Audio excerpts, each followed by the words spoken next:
Ola, benvidos un día máis á Conversa, o espacio de conversa, como o seu propio título indica, cos persoeiros máis destacados da sociedade galega e tamén daquelas persoas que pasan por a nosa terra e teñen cousas moi interesantes que dicir, como é o caso de quen nos acompaña hoxe, que non é outro que Felipe Criado Boado. Felipe Criado Boado é antropólogo e investigador do CSIC en Galicia, do Consello Superior de Investigacións Científicas, e director do INCIPIT, que deixarei, non lles vou desvelar o que o acrónimo, será el quen non lo diga. Despois, benvido, Felipe.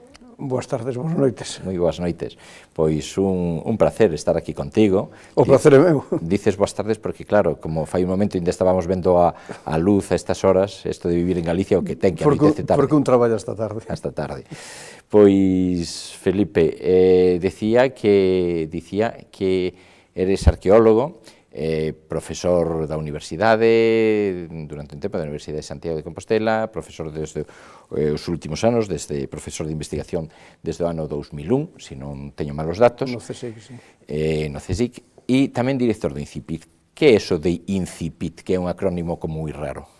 Efectivamente, unha verba latina que leximos como acrónimo porque case coincide exactamente cas iniciais do Instituto de Ciencias do Patrimonio, que é un instituto de nova creación, creado no ano 2010 polo CSIC, polo Consello Superior de Investigacións Científicas, con sé en Santiago de Compostela, e, como o nome indica, é un instituto dedicado ao estudo integral multidisciplinar desde campos científicos moi distintos sobre que é o patrimonio cultural, o senso do patrimonio cultural, o uso e valor do patrimonio cultural, os problemas do patrimonio cultural. Por iso é o Instituto de Ciencias do Patrimonio. Pero cando dices que é CONSE en Santiago de Compostela é un centro creado polo CSIC a nivel para toda España? Claro, para toda España. Sí, o CSIC é o principal, o máis grande organismo público de investigación español. Sí, xa sabemos, pero como sabemos que ten delegación en Galicia, eso que non tiña claro, si era... Ten 140 institutos en toda España, algúns incluso no estranxeiro, en Italia, na Antártida, e hai institutos en moitas ciudades, comunidades autónomas españolas. En Santiago mesmo hai 3 institutos distintos, e un deses 3 é o noso. Cantas persoas traballades no CSIC en Galicia e cantas persoas traballan no INCIPIT? No CSIC en Galicia andamos por enriba das 500 personas. No INCIPIT o normal ten sido nos últimos anos sempre unhas 50 personas, pero tal como están a recorrer as cousas no ámbito da investigación, no ámbito do país, ca restricción de gasto público, casos recortes continuos en investigación, en I+D, estamos, como pasa en todos os laboratorios, non só no noso instituto, estáse perdendo constantemente postos de traballo, rematan contratos que non se poden renovar, a xente fai as tesis doutorais e non pode reenganchar en contratos postdoctorais, e o que é casi peor, postdocs, doutores recén formados con trayectorias brillantes e longas, que despois de dedicarse durante 7, 8, 12 anos a investigación, neste momento ven truncadas as posibilidades para seguir traballando no eido de investigación. Tanto recortes e máis recortes, non fai moito, escoitáballe a Obama, que dicía, ten claro a importancia da investigación, dicía que por $1 que investían en investigación sabía que recuperaban 100. Parece que eso, sobre todo en España, non se entende así. Bueno, en España temos un problema proverbial desde fai moitísimos anos, que é que a clase política, os partidos, por moito que se podan chegar a encher a boca falando da ciencia, ao final non teñen realmente interiorizado a importancia da investigación como motor de futuro e de desenvolvimento. Entón, falta, ao final, unha política estable, unha política de Estado en temas de investigación e de ciencia, unha política que faga ao tempo unha aposta por producir o mellor coñecemento posible, ser excelentes a nivel internacional, pero tamén unha aposta que sistemáticamente, parellamente, puxera moi clariño o énfasis na posible e necesaria transformación dese coñecemento en forma de desenvolvimento, en forma de mecanismos, sistemas de produción de valor na sociedade. Bueno, a situación en gran medida é triste para todos nós, porque ademais vimos de ter máis de 10 anos de crecimento sostido, estábamos a punto de consolidar como país o novo posto no ranking mundial de produción científica, e claramente agora estamos indo pasos atrás, e o peor que pasa neste ámbito, como outros, pero tamén no ámbito da ciencia é moi especial, moi claro, é que o que se desfai hoxe despois de anos de inversión e de esforzo non se recupera de repente mañá, tens que voltar a estar anos para volver a chegar ao mesmo punto. Algo semellante ao que pasa co empleo. Todo o mundo sabe que dentro da tragedia que somos máis de 6 millóns de parados, que non chega simplemente con crecer para poder recuperar os niveles de empleo de fai uns anos, sino que necesitamos moitos anos de crecemento sostido para que o paro volva a chegar ao porcentaxe sistémico que é do 6, 7, 8%, non? Sí, pero ademais, estou plenamente de acordo co que dis, pero aparte de eso, o que é certo é que cando, o que dicíamos agora, a alusión a Obama, que cando alguén cree en un país, cree na investigación e investe bastante nela, ten os seus resultados, é dicir, na industria, nos campos máis diversos da produción. Nos campos máis diversos, porque eu, pola parte que a mí me toca, que a fin de contas son arqueólogo de formación historiadora, por lo tanto, dese ámbito que se chaman as humanidades, e que xeralmente é considerado por todos, empezando por moitos compañeros de ciencias, por moitos compañeros científicos, é considerado como un ámbito onde o coñecemento o decorre polo coñecemento que non ofrece beneficios tangibles á sociedade, é exactamente o contrario.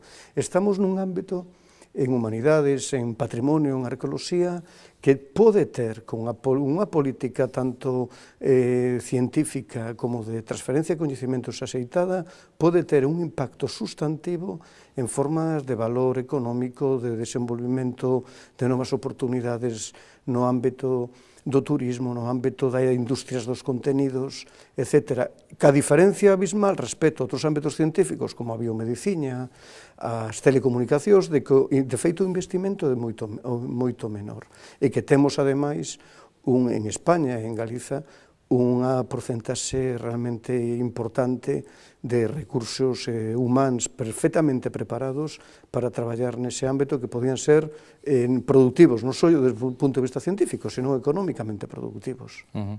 Despois falaremos deso, porque eu teño sempre a teima, pero, como digo, se che parece, levámoslo máis adiante, de que coa riqueza patrimonial que temos, moitas veces, non se aproveita, como dicías ti, incluso a diferencia do que pasa noutros países, do noso entorno, ou incluso noutras comunidades do Estado, en que se descubre unha cousa e esa é posta en valor inmediatamente para captar, sobre todo, turismo. E aquí parece que non, pero se lle parece, falamos despois. Porque a min agora gustaríame falar un pouco, decir, do teu currículum. Tu eres unha persoa con un brillantísimo currículo, eres membro de... Traballeimo. Que é o que temos que facer? De diversas asociacións, eres membro, si mesmo, do grupo de traballo da UNESCO para deseñar o arquivo, o Instituto de Arte Rupestre, non? Sí, o Arquivo Mundial de Arte Rupestre, sí, traballei en esa comisión durante 3 anos. Durante 3 anos. De que asociacións eres membro, ademais? Bueno, desde fai moitos tempos son membro da Asociación Europea de Arqueólogos, son membro da Sociedade Americana, é dicir, norteamericana, de Arqueoloxía, membro tamén da Sociedade Americana, é dicir, norteamericana, de Antropoloxía, o que pasa que eles se chaman así mesmo American Anthropological Society, Association.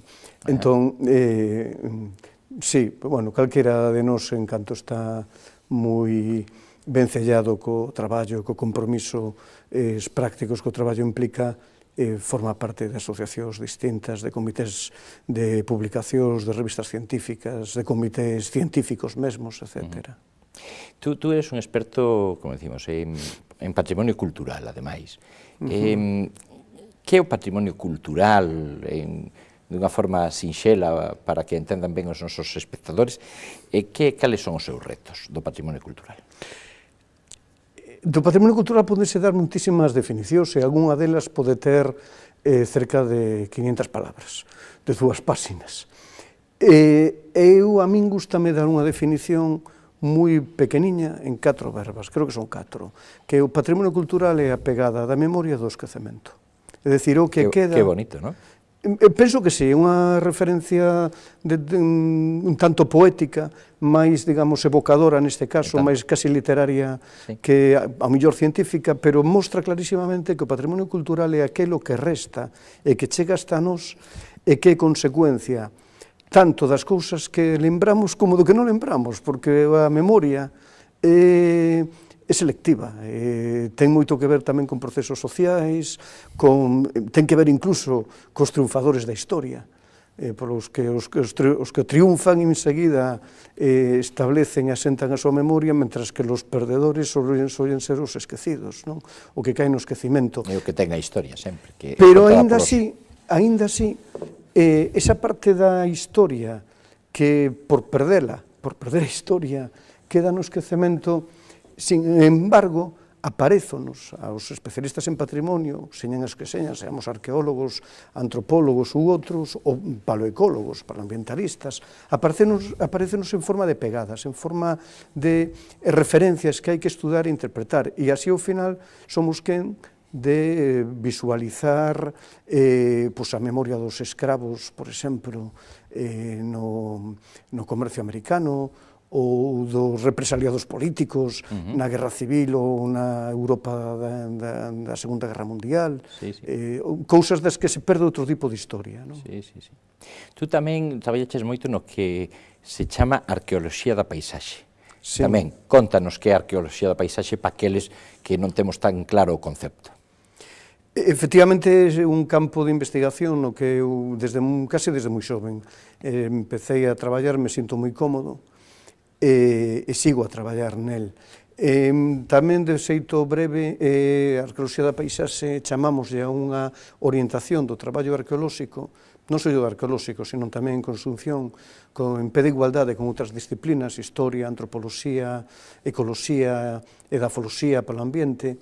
É unha estrategia de traballo entón multidisciplinar que utiliza datos e metodoloxías arqueolóxicas para estudar a paisaxe, é dicir, ver como se formou a paisaxe humana, como evoluiu, como a paisaxe reflicte a sociedade humana, os procesos sociais, é dicir, diferentes tipos de economía, diferentes tipos de agricultura, pero tamén diferentes formas, por exemplo, de estar no mundo, de comprender a posición dos humanos cara ao mundo, producen diferentes tipos de paisaxe, iso podémoslo ver hoxe.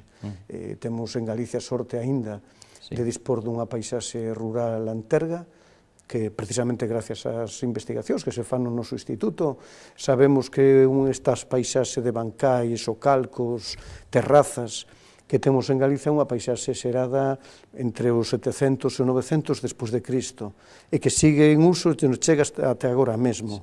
Esa paisaxe é consecuencia dunha determinada cultura campesiña que traballa o campo cunha determinada orientación, de economía de autosubsistencia, etc. Sobre eso vemos todos os días como a paisaxe moderna, industrial e postindustrial xenera novas realidades que incluso desfán anterior.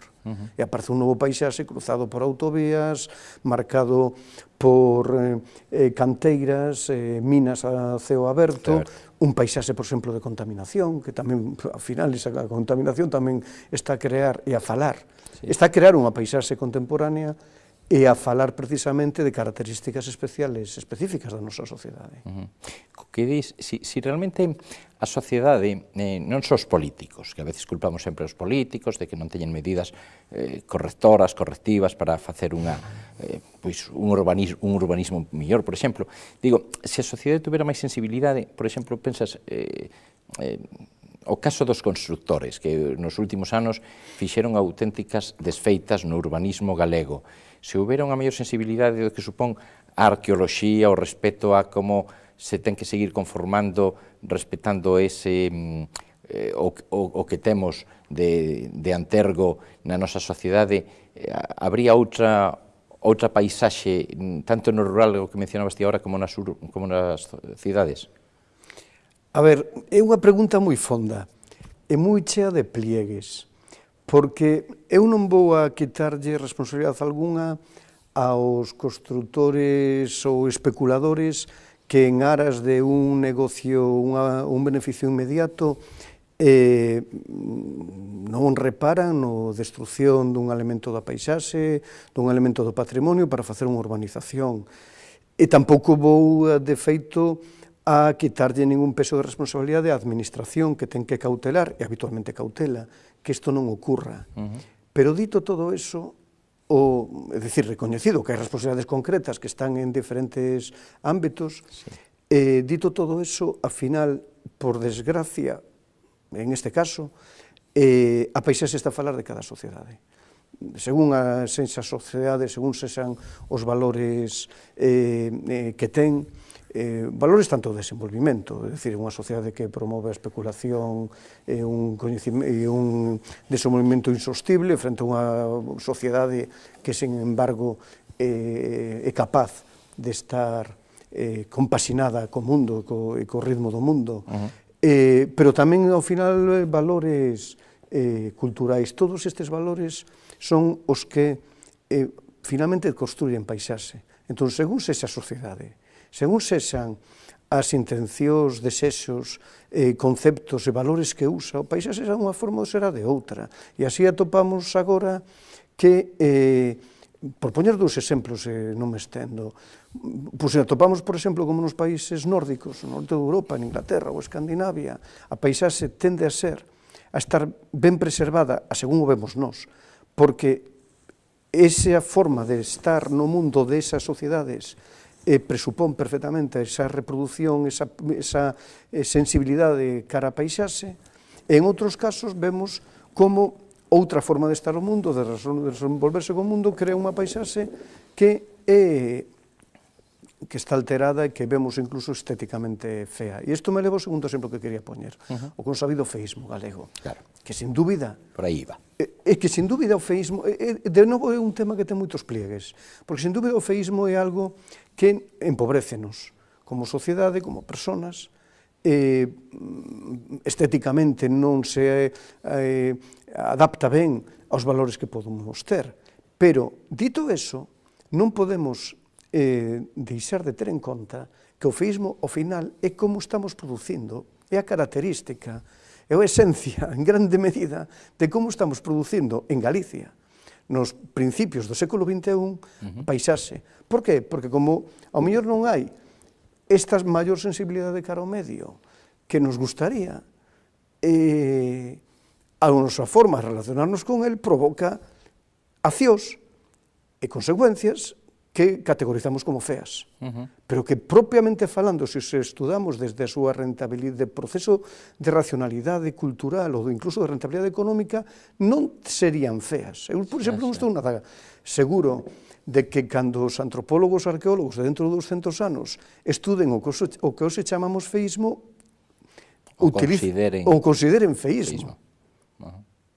Curiosa reflexión, ¿no? E da que nosotros nos espantan moitas cosas. Evidentemente, isto, a ver, como decía antes, todo esta lectura que creo que nas ciencias sociales sempre que hai que aplicar, por certo, a veces caemos, os investigadores en ciencias sociales son un hipercriticismo porque buscamos voltas a todo, non? E frente a isto, eu a veces volvo aquel tema, creo que era de Talking Heads, dos anos 80, de stop making sense, para de facer sentido, non para de buscar significados, porque podemos entrar aí nun frenesí interpretativo donde... Sí, demasiado intelectual, exactamente, cousas máis sinxelas. E sirve unha cousa e os contrarios e demais. Frente a eso, efectivamente, eu decía antes que non podemos quitar de responsabilidade as instancias que teñen, e que non podemos deixar de decir que hoxe temos en Galicia, en España, un problema real de ordenamento do medio, de ordenamento do crecimento urbano, do territorio, e que necesitamos urxentemente xerar modelos que concilien os diferentes intereses que todos os grupos temos cando facemos cousas que se escriben sobre o territorio, pero que ao mesmo tempo creen un territorio, creen unha paisaxe que lle podamos legar a nosos fillos, sin que nos dé vergonza. Sí. Oye, cambiando radicalmente de tema, quería facer unha pregunta, porque esa imaxe sempre do arqueólogo, co seu sombreiro tipo Panama Jack, e demais, a imaxe vencellada a Indiana Jones, como a imaxe romántica, non, do arqueólogo. Eu lía nunha entrevista que che fixeron non fai moito tempo nunha revista que ti dicías, home, que non só Indiana Jones, sino porque non se falaba de Lara Croft, que Lara Croft tamén podía ser o prototipo de arqueóloga, e falabas ademais de unha connotación sexistas. Bueno, que hai do arqueólogo con Indiana Jones e con Lara Croft? Bueno, é que o que decía, efectivamente, recorda aquilo, o que decía era, a ver, fronte a idea un pouco romántica, Indiana Jones non é para nada o prototipo de arqueólogo, non ten nada que ver coa arqueoloxía. Indiana Jones é un personaje de ficción que, bueno, é arqueólogo como podía ser agente secreto, por decirlo de alguna forma. En aquela entrevista eu facía precisamente para mostrar isto, facía un xogo, decía, concho, por que Indiana Jones é asumido como un prototipo de arqueólogo e Lara Croft, que é un persoeiro, un personaxe totalmente parello ao que é Indiana Jones, en cambio non é plantexada en xeral como prototipo de arqueólogo ou arqueóloga.